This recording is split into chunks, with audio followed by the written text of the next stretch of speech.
बंगाल की राजधानी कलकत्ता के जो आरजी कर मेडिकल कॉलेज हॉस्पिटल में एक महिला ट्रेनी डॉक्टर की बेदर्दी से रेप के बाद हत्या कर दी जाती है। इस घटना ने पूरे ही देश को झंझोड़ कर रख दिया है। इस पर पूर्व डिप्टी सुप्रिंटेंडेंट जो अली अख्तर साहब होते हैं, उन्होंने पूर्व प्रिंसिपल संदीप घोष पर बहुत ही बड़ा खुलासा किया। संदीप घोष जो होते हैं वो हर टाइम बाउंसरों से घिरे होते थे। वो कॉलेज में बहुत ही गंदा काम करते थे। सबसे पहले तो वो जो नए स्टूडेंट होते थे जिनका फर्स्ट ईयर में एडमिशन होता था, उनको टारगेट बनाते थे, उनसे रेगिंग करवाते थे। यहाँ तक कि नहीं, उनको फेल भी करवाते थे। और जो उनके जूनियर जो वे स्टूडेंट होते थे, उनसे पैसा कलेक्ट करवाते थे और फिर गेस्ट हाउस में बैठकर शराब पीते थे। इतना ही नहीं, जो ये जूनियर जो छात्र होते थे, कई बार बाहर से लड़कियों को लाते थे और उनसे संबंध बनाते थे। और जो हॉस्पिटल में जो लाशें होती थी, उनकी तस्करी भी करते थे। क्या जो हॉस्पिटल में ऐसा कुछ हो रहा था या मतलब धांधलेबाजी हो रही थी, कहीं इन सभी की जानकारी उस महिला ट्रेनी डॉक्टर को तो नहीं थी, जिससे जो संदीप घोष होते हैं उनको डर था कि इन सबूतों के साथ कहीं जो ट्रेनी डॉक्टर हैं, महिला डॉक्टर हैं, कहीं इनका सोशल मीडिया पर खुलासा तो नहीं करते। सबूतों के डर से प्री प्लानिंग के साथ महिला ट्रेनी डॉक्टर की हत्या कर दी गई। दोस्तों, जो हॉस्पिटल में जो ये धांधलेबाजी हो रही थी, कहीं इनका संबंध इस रेप और मर्डर से तो नहीं है। दोस्तों, इन सब बातों की जानकारी, इन सब धांधली की जानकारी उस बहादुर जो महिला डॉक्टर थी, जो उसके साथ इतना बड़ा कांड हो गया, इन सब बातों की जानकारी उस महिला डॉक्टर को थी। उसने ठान लिया था कि मतलब मुझे इन सब सबूतों को मतलब सोशल मीडिया पर लाना है। तो इस बात की जानकारी इन सभी को, जो ये गुर्गे होते हैं, इन सब को लग जाती है। दोस्तों, 6 महीने पहले ही जो संदीप घोष होते हैं और जो मतलब ये जो हमारी बहादुर महिला जो ट्रेनी डॉक्टर होती है, उनको इन्होंने मतलब प्रताड़ित, इनको परेशान और इनको टॉर्चर करना शुरू कर दिया। इनको 12-12 घंटे, 36 घंटे की इनकी ये ड्यूटी लगा देते थे। इनको एक दिन का भी रेस्ट नहीं लेने देते थे।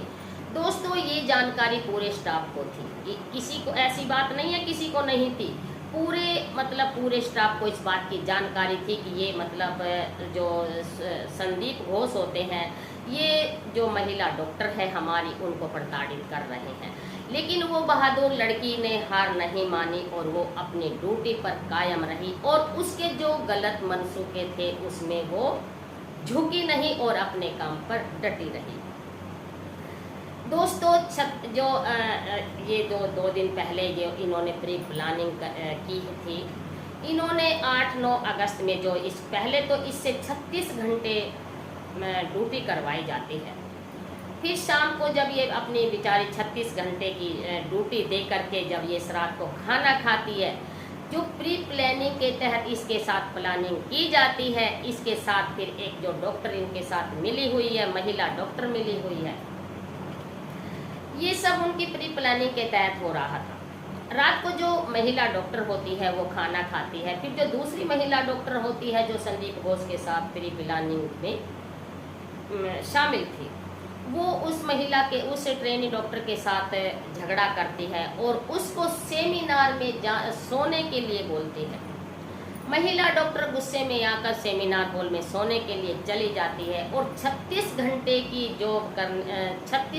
की जो उनकी ड्यूटी थी उसको करने के बाद वो थक कर उसको नींद आ जाती है और वो जैसे ही सो जाती है, 4 डॉक्टर और एक महिला डॉक्टर सेमिनार हॉल में पहुंचते हैं और पहले जाके 2 उनके हाथों को पकड़ते हैं और दो उसको जो पकड़ते हैं उसके साथ दरिंदगी करते हैं, तो उसके पाँव को पकड़कर चीर देते हैं। फिर उसकी नाड़ को तोड़ दिया जाता है, उसके चश्मों को फोड़ दिया जाता है। फिर जो हमारी जो बहादुर बिटिया थी, जो एक शेरनी थी, उसके साथ उन्होंने सारों ने मिलकर उसकी जो पीठ थी, जो कमर थी, उस पे जूतों से मतलब चला जाता है, जूतों से मतलब उसके कमर पर उसके शरीर को धुना जाता है। दोस्तों ये सब उसकी प्री प्लानिंग के तहत हो रहा था। इतना करने के बाद वो सब अपना चले जाते हैं। अगली 9 अगस्त की सुबह होती है, करीब 8 बजे का वक्त होता है, और जो पीटीजी के जो स्टूडेंट थे, जो कर्मचारी थे, जो डॉक्टर थे, उनको ऐसे धीरे धीरे ये खबर आग की तरह पूरे हॉस्पिटल में फैल जाती है। दोस्तों इस खबर की जानकारी संदीप घोष को लग जाती है, और संदीप घोष ने इतना ही नहीं, वहाँ जो क्राइम एरिया था जहाँ ये मतलब उनकी हत्या कर दी जाती है, उसको भी उन्होंने वहाँ बाहर के गुंडे बुलाकर उस जो वहाँ के जो सबूत थे उनको मिटाने की भी कोशिश की गई है। दोस्तों उन्होंने एक सबसे बड़ा खुलासा ये भी किया है कि ये काम एक सिर्फ प्रिंसिपल संदीप घोष का ही नहीं है, उनके साथ बड़े बड़े अधिकारी जो हैं, ऊपर तक जो उनकी पहुंच है, सब उनके साथ मिले हुए हैं, सभी का इसमें हाथ है। जो जो सभी हॉस्पिटल में जो धांधलेबाजी हो रही थी, जो मतलब कारनामे हो रहे थे, उनका जो पोल पट्टी खुलने वाली थी, उनको सब फरोख जो राज जो खुलने वाले थे, उनको उन्होंने अपने जो कोशिश थी उसमें उन्होंने अपने उसको दबा दिया। दोस्तों और सारा इल्ज़ाम लगा देते हैं संजय राव पर, और जो उसने शराब तो पी ही रखी, जो उसके कानों का वो क्या था, जो ब्लूटूथ होते हैं, जो उनको वहाँ गिरा दिया था। लेकिन ये काम संजय राव नहीं कर सकते।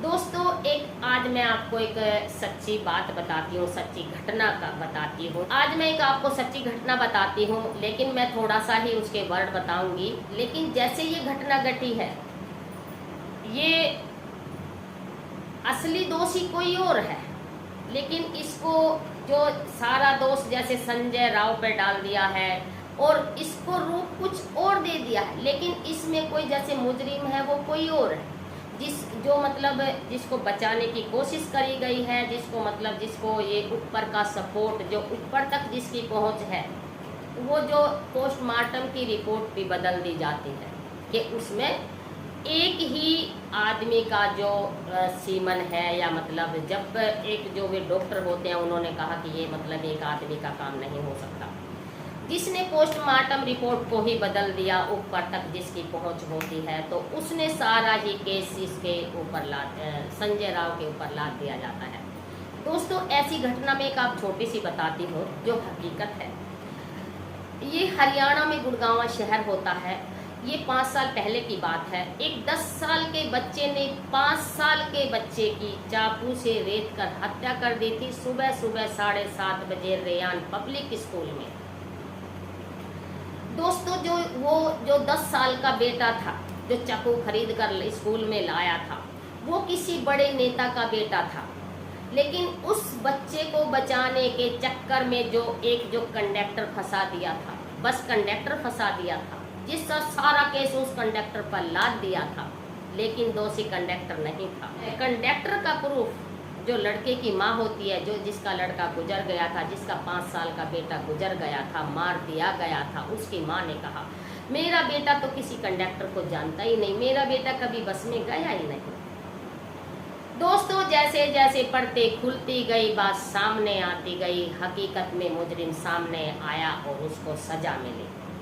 लेकिन सेम ऐसा ही इस केस में है, मुजरिम कोई और है और केस लाद दिया है संजय राव पर। लेकिन मेरी आप सभी से ये जो भी मेरी वीडियो देखें, इसको ज़्यादा से ज़्यादा शेयर करें, और जो भी मुजरिम हो उनको पकड़ा जाए, उनको सजा दी जाए जितनी हो, ताकि आगे चलकर किसी महिला डॉक्टर के साथ या किसी भी महिला के साथ या किसी बच्ची के साथ ऐसा ना ऐसी घटना ना घटे।